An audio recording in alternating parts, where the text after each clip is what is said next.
But the potato could provide enough nutrients to sustain them. So lazy beds, the Irish word for which is ummery, dotted the landscape. Seaweed was used traditionally as a natural fertiliser, and the families who farmed these ridges would have had to carry the seaweed up from the shore in baskets in order to fertilise their land. Throughout the early 1800s, the population grew rapidly in both Galway and Mayo. But when the potato crop failed in 1845, the impact was immediate and devastating. There was simply nothing to eat. The land is poor, and as I said earlier, the sheep were only introduced later. People died of starvation or of diseases related to hunger. When the potato crop failed for a second time the following year, the rate of death soared, and those who had the strength left the area for emigrant ships in search of a new life. That set the pattern of population decline in the West that continued until recently. In 1841, for example, the population of Galway and Mayo counties together was more than 800,000 people. 10 years later, it was fewer than 600,000 people, and today it is fewer than 400,000 people. Although the cities are growing, the population in this rural part of Connemara is still falling. There were a number of population settlements, or clahans as they were traditionally called, along the Killary. And today we can see the remains of 3 famine villages, the most obvious of which is the village of Fjord, which you will shortly see on your left. The population of Fjord was almost eliminated by the famine, through death by starvation or illness, or through immigration. Killary was an extreme case of what happened throughout the country.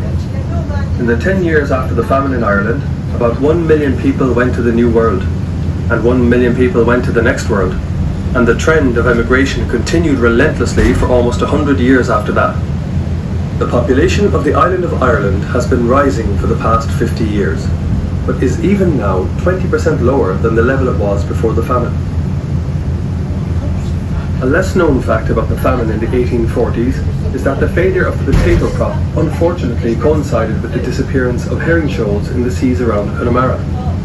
In the 1780s and 1790s, the fishing industry began to develop rapidly, so much so that by 1836, when the population had become very dense, up to 10,000 fishermen were converging on the particularly rich fishing grounds of Inishbofin during the summer season. And fishing was not just confined to fishermen. When the herring came inshore, everyone fished, usually using 7-man rowboats. However, soon after, the herring deserted the west coast for reasons which are still not known, therefore depriving the people of Connemara of a vital source of additional food and income. The disappearance of the herring could have been due to overfishing, to a climate change, or simply due to the fact that the herring has been described as a very capricious fish.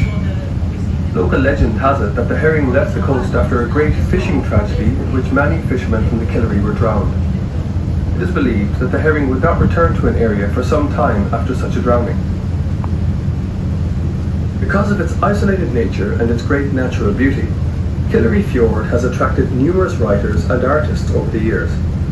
In 1878, the writer Oscar Wilde stayed in Ilonroe Lodge, which was on the southern shore, so on the left as we approach.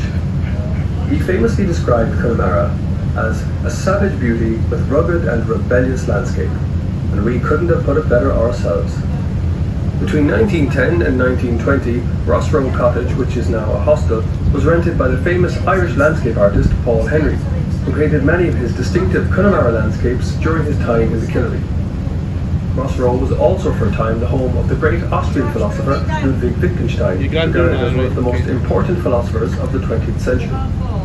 He was attracted by the remoteness and compiled his last work, Philosophical Investigations, in a solitary hut near the mouth of the Killary in 1948.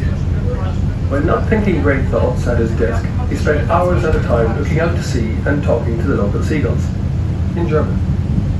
As one local put it, I don't know what he was thinking about, but he certainly picked a fine place to do it in. In more recent times, The village of Leenane has been the setting for the Jim Sheridan movie The Field, which was filmed in 1989. If you have seen the film, you might recognise the cottage on your right-hand side later as we approach our slipway at Nancy's Point. This cottage featured in the movie as the home of the main character of Bull McCabe. The actual field itself, which featured so prominently in the movie, can still be seen on the Westport Road not far from Leenane. Before we leave Rossrow, I should mention that it was once the home of Big Ned Joyce, who was famous throughout Connemara as the Ree, or King of the Joyces. This part of Connemara has always been known as Joyce Country due to the large number of families of that name living in the area, and Big Ned presided over the district at a time when the herring were particularly plentiful. There are many contemporary accounts of up to 400 merchant vessels coming to the Killary to buy fish from the local fishermen.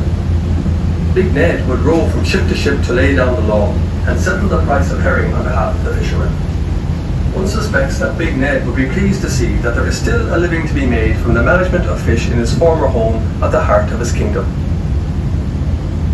As we approach the entrance to the Killary, you will notice on your left the two navigational beacons which guide shipping up the channel and into the Killary. Captains of vessels line the beacons up one above the other to ensure safe passage through the reef and into the Killary. These navigational beacons were installed in 1879 as part of the review of the fleet undertaken by the Queen of England at that time, Queen Victoria. There were beacons on this site for many centuries before that time, but the present beacons were erected in time for this review of the fleet and are constructed of stone faced with Connemara marble. To our knowledge, these are the only navigational beacons to be faced with Connemara marble, and so they